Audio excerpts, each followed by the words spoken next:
Hola, muy buenos días, mis queridos amigos y hermanos en Cristo. No sabe cuán contento me siento por la oportunidad que nos da el Señor de tener contacto con ustedes. Sobre todo, saber que estamos reunidos. Me reúno con personas que aman al Señor, que aman la palabra de Dios. Y la verdad que eso es un enorme gusto. Antes de comenzar a grabar la meditación, estaba pensando en eso, en mis hermanos que también se deleitan en meditar la palabra de Dios y saber las bendiciones que encontramos en ello. Y bueno, ya estamos en el día número 28 con el título Una decisión de obediencia. Y estamos en el capítulo número 13, versos del 1 al 9 del libro de Nehemías. Vamos a leerlo juntos, ¿qué te parece? Y al final lo meditamos. Dice de la siguiente manera. Por aquel tiempo se leyó públicamente el libro de Moisés y en él se halló escrito que los amonitas y moabitas no debían jamás pertenecer al pueblo de Dios, porque ellos no salieron a recibir a los israelitas con comida y bebida, sino que le pagaron a Balaam para que pronunciaran maldiciones contra ellos, aunque nuestro Dios convirtió la maldición en bendición. Así que, en cuanto oyeron lo que decía la ley, separaron de Israel a todos los que ya se habían mezclado con extranjeros. Antes de esto, el sacerdote Eliasib estaba a cargo de los almacenes del templo de nuestro Dios. Como Eliasib era pariente de Tobías, había facilitado a este un cuarto grande en el que antes se guardaban las ofrendas, el incienso, los utensilios y el diezmo del trigo, del vino y del aceite que se ordenaba dar a los levitas, cantores y porteros, además de las contribuciones para los sacerdotes. Cuando todo esto ocurrió, yo no estaba en Jerusalén, porque en el año 32 del reinado de Artajerjes, rey de Babilonia, volví a la corte, aunque al cabo de algún tiempo pedí permiso al rey y regresé a Jerusalén. Fue entonces cuando comprobé el mal que había hecho Eliasib por complacer a Tobías proporcionándole una sala en el atrio del templo de Dios. Aquello me disgustó mucho y eché fuera de la sala todos los muebles de la casa de Tobías. Y luego ordené la purificación y se volvieran a colocar en su sitio los utensilios del templo de Dios, las ofrendas y el incienso. Bueno, en esta ocasión ya no tenemos tantos y tantos nombres que leer.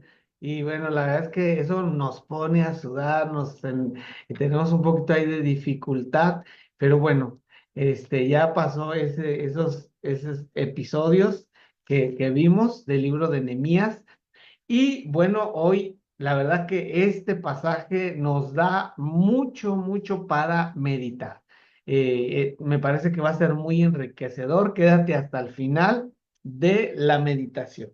Y bueno, si recordamos al inicio de este libro, recordarás que los mayores opositores a los planes, a los proyectos, a la visión que Dios había puesto en uno de sus siervos llamado Nehemías, uno de los mayores opositores precisamente fue Tobías, que es el personaje principal del que se está hablando en esta porción de la escritura, y junto con Zambalá eran los más grandes opositores, eran unos hombres terribles, unos hombres perversos que se oponían a todos los planes de Dios que había puesto en el corazón de su siervo Nehemías.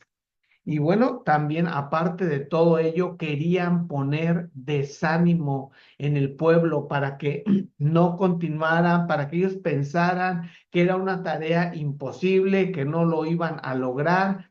Y bueno, cuando el enemigo trata o pone desánimo en algunos de los hijos de Dios, la verdad es que eso a veces los derrota, eso los pone en la lona y a veces no quieren continuar, y tenemos que tener mucho, mucho cuidado con ellos porque es una de las armas favoritas del enemigo, poner desánimo en la vida de las personas.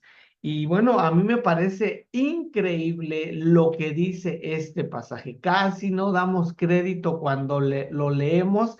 Y es que, bueno, pareciera que este hombre tendría que haber sido premiado, Tobías, a pesar de todo lo que hizo, con todo y ello, bueno, pues ahí tenía a un familiar que vemos ahí en el versículo número 4 llamado Eliasib. Dice, como era pariente de Tobías, en el versículo 5 dice, había facilitado a este un cuarto grande, le había facilitado un cuarto amplio, espacioso, en el que se guardaban las ofrendas. O sea, ahí en el templo le proporcionaron un lugar donde él pudiera vivir cómodamente. Y bueno, vemos también ahí en el versículo número 6 al 8, ve lo que dice, te voy a leer solo unas pequeñas porciones. Dice, cuando todo esto ocurrió, yo no estaba en Jerusalén. Está hablando Nehemías ahí en primera persona. Dice, cuando todo esto ocurrió, yo no estaba en Jerusalén, volví a la corte, aunque al cabo de algún tiempo pedí permiso al rey otra vez para regresar. Y regresé a Jerusalén, comprobé el mal que había hecho Eliasib por complacer a Tobías, proporcionándole una sala en el atrio del templo de Dios. Aquello me disgustó mucho y eché fuera de la sala y eché fuera de la sala todos los muebles de la casa de Tobías. Aquí en México tenemos una expresión y en pocas palabras lo que hizo, lo puso de patitas en la calle y era lo que tenía que hacer. ¿Sabes por qué? Es algo, nosotros como pueblo de Dios tenemos que aprender a identificar a aquellos que tratan de contaminar al pueblo de Dios. ¿Por qué? Porque es algo que se propaga rápidamente. Es algo que si tú y yo no detenemos, puede ocasionar graves males. Seguramente en la congregación en la que tú estás, hayan tenido una experiencia como esa, donde una persona comienza a regar situaciones, poner desánimo, a ponerlos en contra de sus pastores, en ponerlos en contra de los líderes o de los hermanos, y esa situación siempre termina en algo terrible cuando no alguien viene y pone un freno.